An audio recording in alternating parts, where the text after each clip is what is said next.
Hey, what's up? Welcome everybody to another great episode of the Lifeonaire Show podcast. I'm your host, Jason Wojo. On the Lifeonaire Show, we help people really design the life of their dreams and then a business to support that life. I am joined by Polish Peter, my co-host. What's up, dude? Hey, so I'm gonna go outside after this call. I'm gonna do some snow angels because we got dumped like a whole bunch of snow up here, man. Oh, dude. All right. Well, man, I don't get frozen into the snow, man. I'd hate to see that happen. But you know what? What actually, it's interesting because if you do get frozen, we have right on the line right now who I would probably ask to be my new replacement co-host.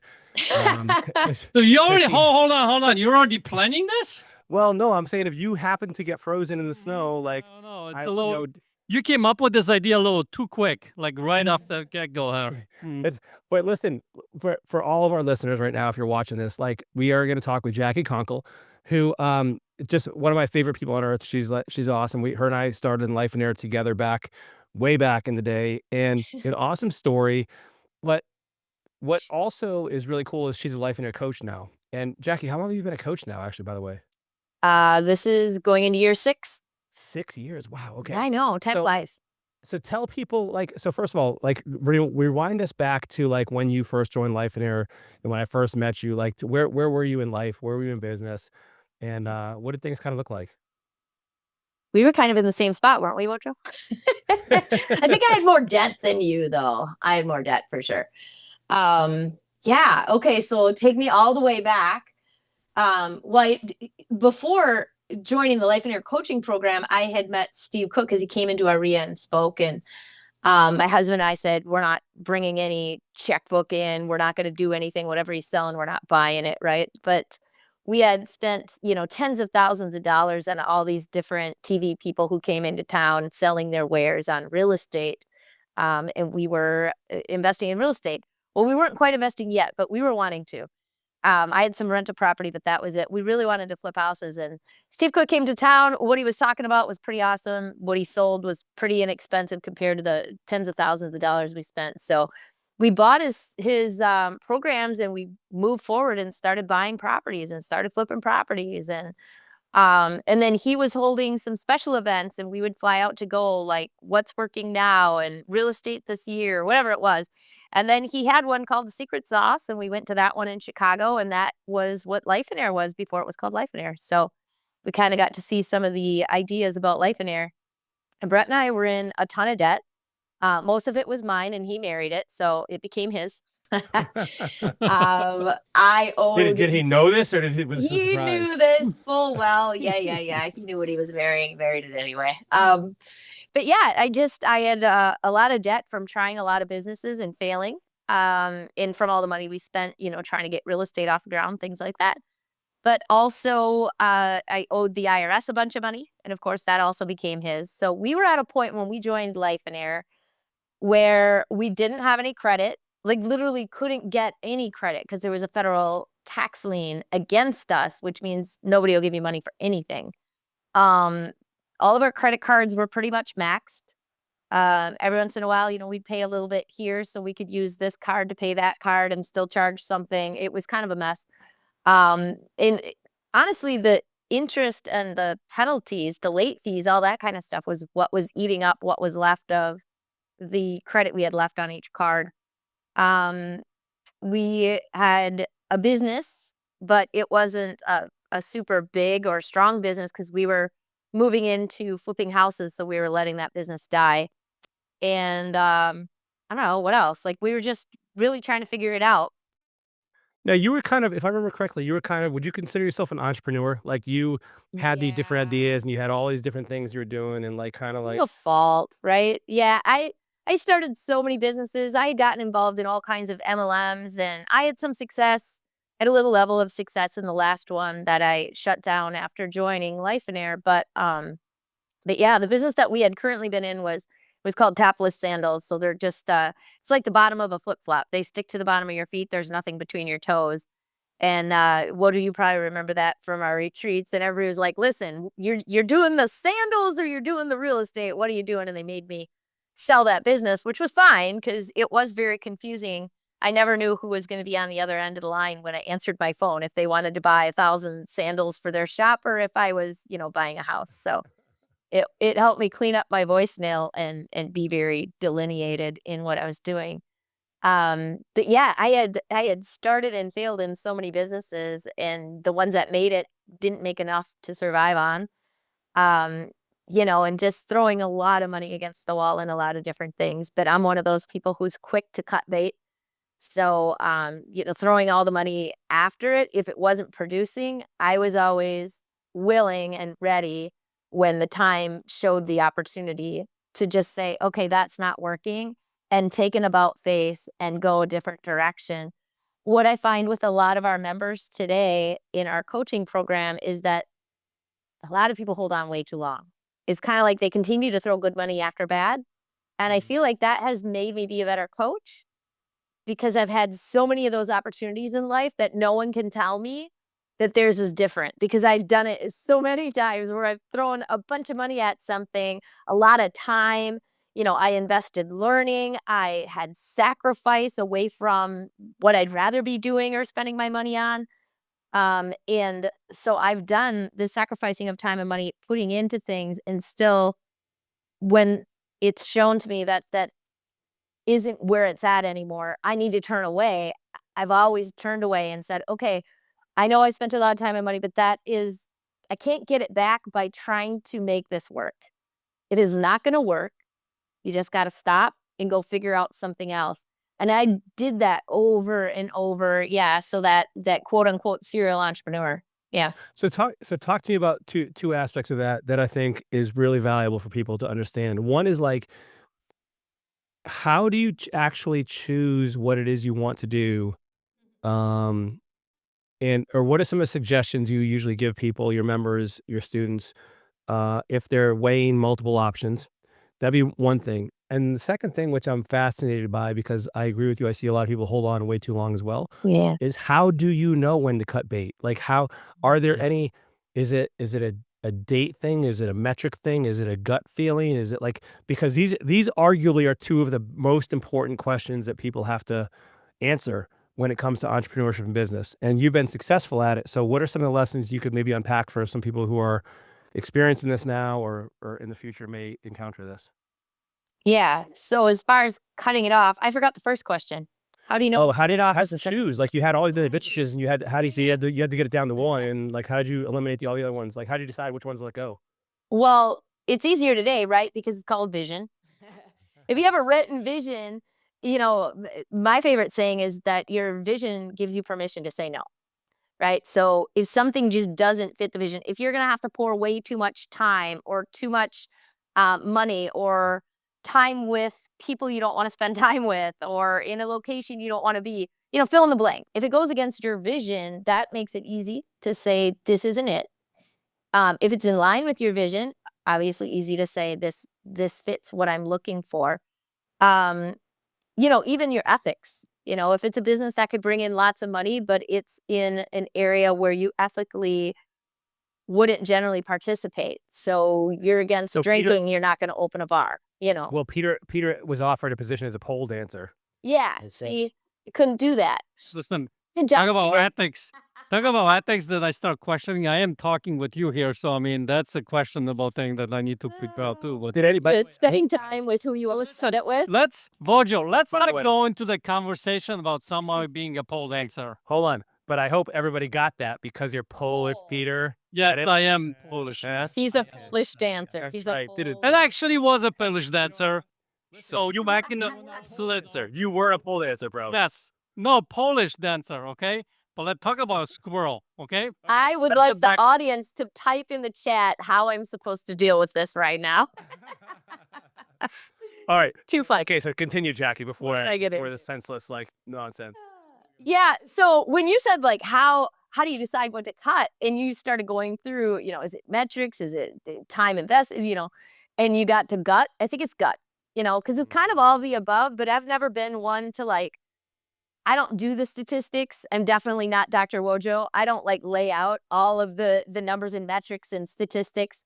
As you guys know, before we got this started, I couldn't even make the tech work so that I could have headphones today. So I'm on my phone instead of my computer. I can't do those things, but that's okay because I can still survive in life. And so there's news for everyone out there that, is technically challenged, you can still be successful.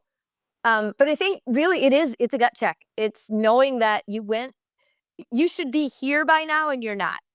Or I should feel this about it and I don't. Like it's just not fulfilling what I needed it to fulfill, or it's not providing income. It's taking too much time. Um, I also have a very strong faith base. There's a great book out there, Henry Blackaby. I forgot the co-author, but it's called Experiencing God. And one of the things he says in there is that if God is along with it, like if you were supposed to do it, a lot of people say, oh, I'll pray about it and I'll see what I'm supposed to do. And it's like, if you start something and it's just you're hitting wall after wall after wall and you just can't make it work, and you've already laid down the reins and said, God, like, show me what I'm supposed to do here. If it's that difficult, then it wasn't from him. It wasn't something you were supposed to do. If you're a person who brings God into things, right? Now, if it's easy and doors are opening and like the path is just pretty light, his yoke is easy, right?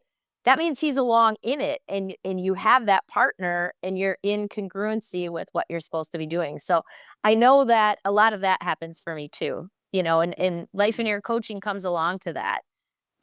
It's something that it just comes and it fulfills, and it's quote unquote easy, right? I mean, everything's got to have a little challenge to it, but it's something that you enjoy, and that some days I walk out of a call or a sit down with one of our members and I'm like, wow, like that really went well. Like it started out and I didn't know where we were going to take it.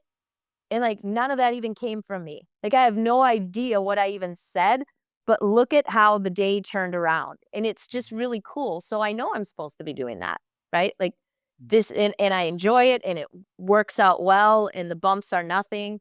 So some of the things that I got into were because I just wanted to get into them, right? Like I thought I could make money, or I thought I was going to be this or that, or have this or have that, or get to a level, you know, that was the old me. And that was just trying to be in control, trying to focus on the dollar. Those were Like the ego things that driven. never succeeded. Yeah. Yeah. From that point of ego, you do a lot of training on those things, Peter. And so you could probably see that that's what that was, and these days, it's just a lot easier. Now it's more cutting, how can I get to that core of my vision? What else can I cut out so that I'm open and available for the opportunity when something comes along that I'm supposed to do. Yeah, prior to Lifeonaire, like it was financially messy, and it was like really messy in almost all the categories, right? Because I didn't have the time because I was chasing the money, and I didn't have the money because I was chasing the money and throwing good money after bad. Although like I said, I mean, I cut a lot of bait, but yeah. And did that make sense, or did I talk in a circle? Yeah, totally, totally. And so, well, one thing I want to kind of get your take on is like, I also see people like when you mentioned it, it should be easy and you should have some sort of, some sensation of doors opening and things lying. Um, I think there's a degree of caution perhaps as well to accompany that because, if you listen to like in real estate, for instance, like we're very much parlayed this message of like, it's going to be easier to make $10,000 a week by, Saturday. And like, it's going to be no effort, no work. And you can make underwear money Yeah. and, go in your mailbox. So how do you kind of temper that? How do you know what an appropriate degree of effort is and what to expect? Because sometimes I see people get into business and they have a misunderstanding of what it's supposed to be. It's almost everyone. Yeah, right. So Yeah, how do I see you that. how do you find that? Yeah, so I think it's redefining the word easy, right? Mm, Um, Easy can mean simple, easy can mean smooth, easy can mean different things. I don't mean that you sit back. I have busted my butt to get where I am today. And I work very hard as a Lifeonaire coach as well. Um, so it doesn't mean that you won't hit challenges. It doesn't mean that you won't have to work for it. It just means that you won't constantly be failing. You won't constantly be running into brick walls. You're going to run into a hurdle, but it's a hurdle you can get over. It's not going to be a complete wall where you have to turn around and find a whole new direction. Every single turn you take is hitting the wall. Those are my clear signs that this isn't easy.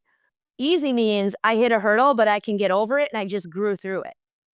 That's what easy means to me. Peter, did you have something? Well, yeah, the other thing I'm hearing from you, Jackie, I think is that it's hard work, let's say, right? But it's some Sure. flow to it, right? You feel like you're in a flow, right? Yes. It can be hard, can be tough work, but you're in the flow. I think that's a good sign that what you're saying about easy kind of a thing. You're moving forward. Right. And that's the thing is if you put forth the work and the effort, that there's a result, right? That there's not a constant failure at the end of every time you aspire, that it doesn't instantly hit the wall and fail.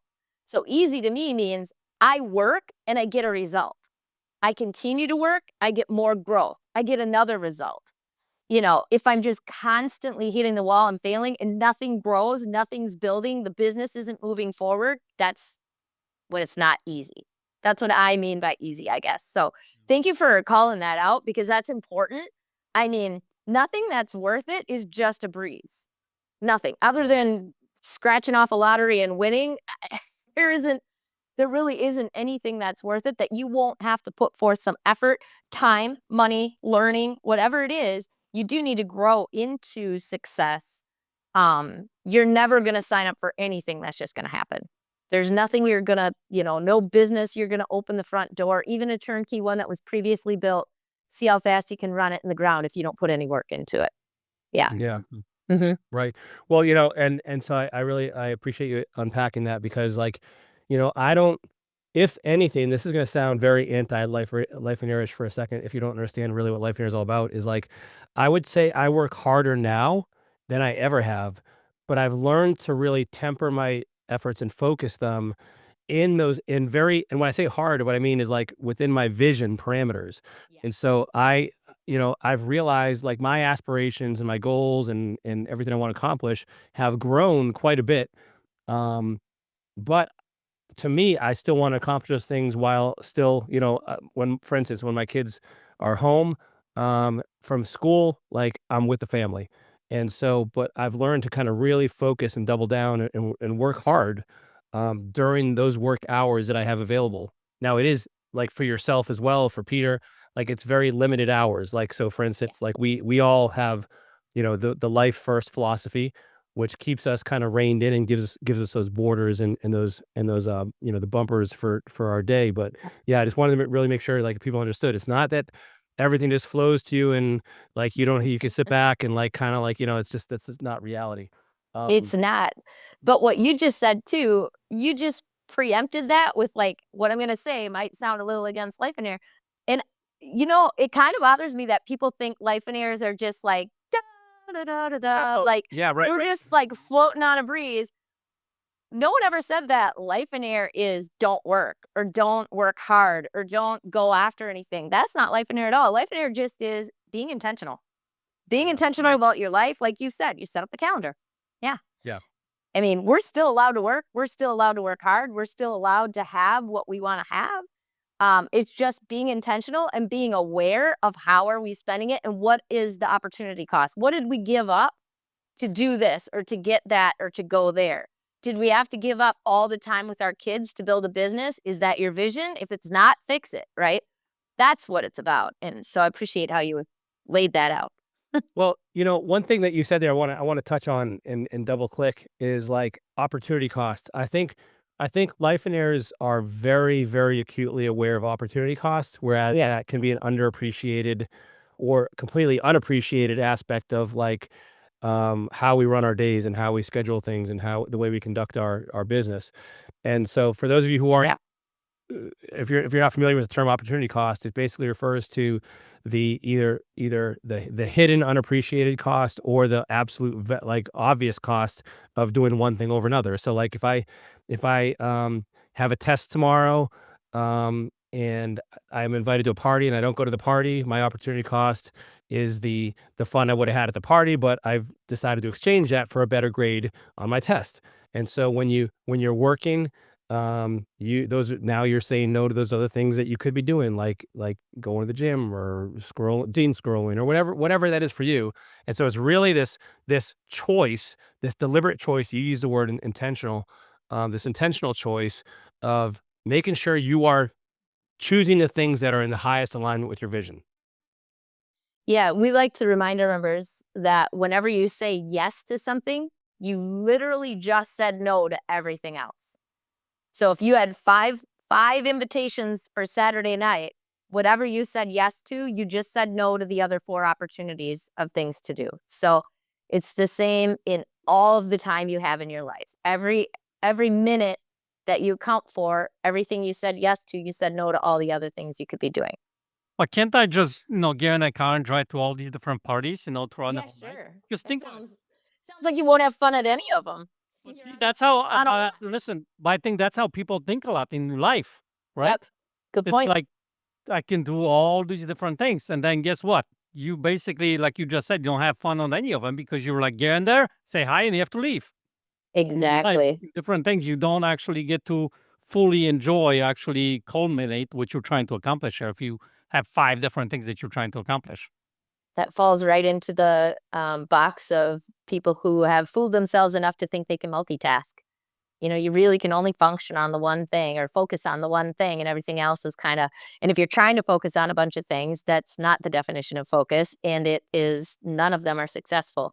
Yet people still have this idea that they can do it.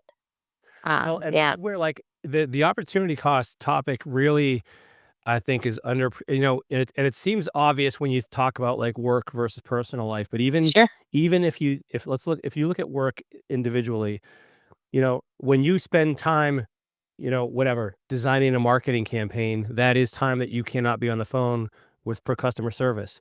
And so you always got to choose, whether it's work or personal life, have Yeah. health if you're Yep. in the gym and you're doing, you're choosing to do one exercise over another, like you're directly impacting the results you're going to get. And so that's true in every, like if you're spending your evening on the couch with your spouse watching TV versus um across the table from each other over romantic dinner, like that's an opportunity cost. And so like every single thing you have to, I believe you like, you're high. You can sleep in, or you can get up and go work out. You can eat food, or you can eat healthy food. It's totally true. It's the same exact principle, just shows up everywhere. Yeah. And so I think this is where Lifeonaires, I think, are really good at this and like maximizing the ROI, um, Yes. and the On your time. return on investment. Like the investment is the thing that you are choosing to do to make sure you get the best output for it. And I want to clarify something. I think the reason for that is because there was a why behind it. Yeah. I think Sure. that's a deciding factor of, do I sleep in or do I sleep or do I not sleep? Those kinds of Yeah. things. And there's I a why think behind it. that would be the difference between a Lifeonaire and somebody who's never been exposed to what Lifeonaires do. And that would be the vision and the why. When you create your life, what your ideal life should look like, and you put that vision together, you write it down, you focus on it, you edit it. It's a living, breathing document, right? That's what we say. And then you create your action steps from that, so you can grow your life to the point where it looks like the ideal life you just planned for yourself.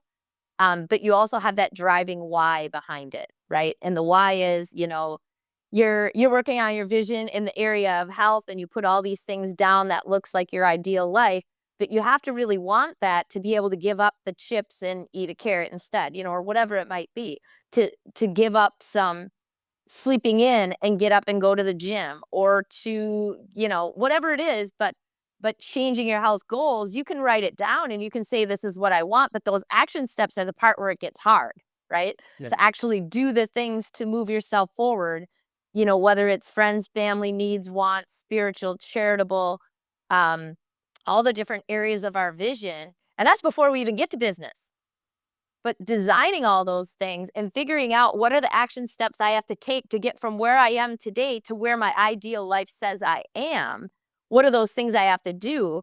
Well, if I'm fit in my ideal life and I'm fat right now, I have to figure out how to get from fat to fit. And those are going to be my action steps. My why is the reason why I actually keep doing them. So my why gets me to that ideal life.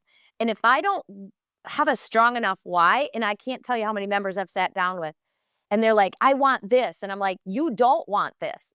Yes, I do. No, you don't. Because the last 3 times you and I sat down, you're still complaining about these action steps. You're not doing them. Your why's not strong enough. You don't actually want this. You just want to want this. There's a difference between wanting something and wanting to want it. You want what the world wants, but you don't actually want it. You're perfectly fine not having that. You think you're supposed to want that, or you kind of want to want that, but you're not to the point yet. Your why's not strong enough to drive you to actually want it.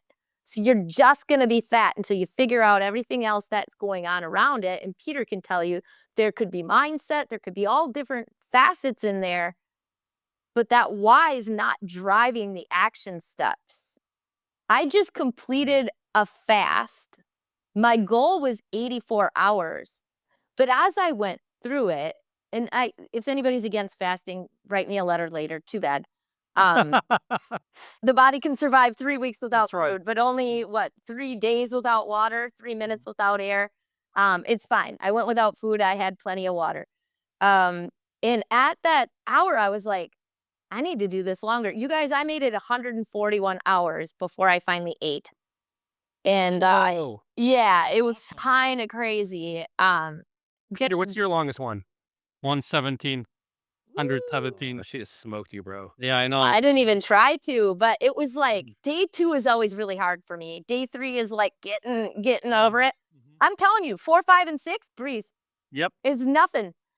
I felt like I was addicted to it, and I had to eat because my husband thought I might die, but I'm fine. And like, watch me, I'm cooking food. I'm gonna eat right now. And I also ate just because I missed food. So like, oh man, I'm cooking for everybody, and the house smells good. But the point is, I had a really strong why. And when you're starving and there's food all around you, and you're cooking for your family, and all you got to do is take a taste.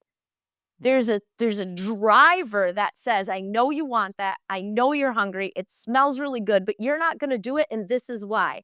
When your why for anything else in life is as strong as that reason why, and this isn't the podcast for my reasons, but when your why for anything else is so strong that you can on day 6 still not take a bite, that's when you know you really want it. You've got the why, and it's going to drive you to that point. And I think that is also something that Lifeonaires definitely work on. I mean, between the vision and the why, that's how we get the results. And everybody looks at all these members of, the coaching and Lifeonaire like, man, I didn't even know. This doesn't even look like the same person I knew 2 years ago. How did you do that? Well, it wasn't overnight. We wrote a vision. We focused on it. We created action steps, and we had accountability. The accountability helps us do the thing we said we wanted to do when it's hard. The coaching and accountability gets you through the points where it's hard. So again, it's easy, but it's not that definition of easy. You still got to work on it. You got to focus on it. You have to focus on the why. You have to drive through the hard points and get over the hurdles. But yeah, you're not running into the walls. I think the better word may be because people might be confused. It's simple. Right? There isn't like a crazy, secret sauce kind of a thing, even though it's what it was called at the beginning, right? But it's simple, right? I mean, write the vision, formulate your why, and have a group of people around you cheering for you and picking you up when you fall. And take action. And that's where, like, I don't think, there's no magic to this. There's no mystery to it. Like, we're very clear with everybody, like, how Lifeonaire works and how we help people. And it really does come down to those things. It's like, hey, let's help you figure out very clearly, very concretely what you really want, not what you want to want, like you said. Let's put together the action plan. We're there to support you, to give you feedback and support during the plan, hold your hand, pick you up when you fall off the wagon. Because there's, like you said, it's even with help, with support, doing all the right things, there still will be challenges, there still will be obstacles. And we just keep you going until you accomplish that. And and we're not going to let you settle for less than you have in your vision. Yep. Yeah. And that's it. Yeah. So listen, I got one last question for you. Somebody's listening to this podcast episode right now, listening to you talk, and you're a coach and you've been through a lot and helped a lot of people. And what would you say to them? They're listening to the podcast and they're like, you know what? no, I'm struggling right now. I'm trying to figure this out. Sort of like where you were back then. You know, how you get out of it? What would you say to them? One thing that you would say to them? How to get out of it and move forward. I think the first key is to really write down all your options. The best thing is to get it out of your mind and onto paper or a screen, however you work best. But I feel like you need to like lay out everything. Like, where am I? Where do I want to be? And what's everything in between? Good and bad, right? And then you need to figure out what you need to cut from life. And I mean, I've coached a lot of people through this and gotten them to let go of things that they could not let go of. You know, things, people, jobs, businesses, doodads, whatever it is, debts. Sometimes there's just so much stuff in our way that we're dealing with that if we could just stop dealing with it, we could finally focus on what's life. And life is so short, you know, to sit there and continue trying to put a square peg in a round hole is pointless. Just go find a square hole. Yeah, right. Or a round pig. Bring this full circle for us. Tell us what life kind of looks like for you now. You started off telling us about the debt and all the businesses and running up. You know, what does that look like now? What does life and business look like for you? Yeah, and in the process, you know, when we started with Lifeonaire, and I say this all the time, there's three ways to get ahead, right? Financially, anyways, is you can spend less, you can make more, or you can sell some stuff. You know, so you have to spend less, you have to make more, and in order to pay off some of the debts, sometimes you have to go backwards a little bit and get rid of some things. So we did those. We sold our sandals business and focused everything we had on one business, because Peter will tell you where focus focus goes, energy flows, right? And so we focused on the one thing. What? That's it right there. Focus. Oh, is it behind you? You guys are so tiny on my phone, I can't see it. So yeah, so we did those things, and we started really focusing on our real estate business. We laid out, like I just said, we brainstormed all the different marketing things, all the stuff we could do to move that business forward, not being able to spend money, right? We had to figure out things that were cheap or free because we didn't have money and we didn't have credit. So we had to build a real estate business on a shoestring. And so we laid all those things out, and then we went and put those things into action. And it eventually just started to grow. We started to pay off the debts. You know, today, everything we have except for our home, we own outright, free and clear. We have like 6 years left to pay on our mortgage on our home, but all of our vehicles and toys and everything else, we own debt free, which, you know, again, people are like, oh, those Lifeonaires, they're just all against debt. And it's like, listen, you have to live within where you're comfortable. And I mean, everything could fall apart tomorrow, and I know I'm okay. Because I'm not balancing right on the teetering edge of not being able to make my bills. You know, I could pay off my house today. I don't want to, because I take that money and invest it. So again, it's the value, it's the opportunity cost of where I put it, but it's also the time value of money, et cetera, et cetera. So yeah, today it's good. How you spend your time? Like, what do you? It sounds horrible because I do whatever I want. Like, I don't work very much, and I know that sounds really bad to a lot of people because they're like, oh, but you got to work. But, you know, in stage 4, you have income producing assets that pay for your life. And, you know, the work I do is when I want to work. You know, Brett gets a little more bored than I do. So like he's a man, right? He needs to have his hands going. Like, I can sit and read the Bible and dig into scripture, and he's just like, oh my gosh, I have to go do something. Like, I got to get busy. Right. So, so yeah, he's going to go build a new house just for something to do. You know, that's in his wheelhouse. I mean, he's a contractor. He can build new construction and everything, but we don't even care if it makes money or not. He just needs to get out of the house, and he's actually going to do some of the work, just to have something to do and get in there and have some grindage, right? But again, his vision is like, when I want to work, I'm going to work. He golfs so much in summer that last summer he said he needed a break. He was golfing too much. I never heard that come out of his mouth before, but mark his words, 2024, he said those words. And I was like, whoa, who am I looking at right now? So, so yeah, my summer is spent in the pool. You know, I hang out with people I want to hang out. You know, if we want to leave town, we leave town. You know, I had all this opportunity to spend gobs and gobs of time with my dad. He passed right before Christmas, and I didn't have regret. You know, I got to say everything I wanted to say to him. I got to share everything I wanted to share with him. I got to hear from him. I got to just sit with him and say nothing. You know, I got to hang out. I got to be at the hospital every time he ended up there. And um, with the past life of like just having to constantly be at it, I wasn't set up to be able to do that. And I'll tell you, my brother and sister didn't get to do that. You know, and my sister uses mean words like, well, some of us have a real job. I'm like, sorry for you. You know, you have a real job. You have to work 60 hours a week and still not make ends meet just because of the lifestyle she set up for herself. Right. Yeah. Yeah, those opportunities are priceless, especially when it comes to loved ones. Yeah. Jacci, you're awesome. I know you're an inspiration to all of our viewers and listeners. Listen, guys, if you enjoyed this episode, please leave us a review. Tell us that you like the show. This helps us reach more people. Share it, or even give it a subscribe. We'd love to have either one of those 3 options. Hope you guys enjoyed this episode. Thank you, Jacci, for being on the Lifeonaire Show, and we'll see you next week, everyone. Pleasure. Take care. See you guys.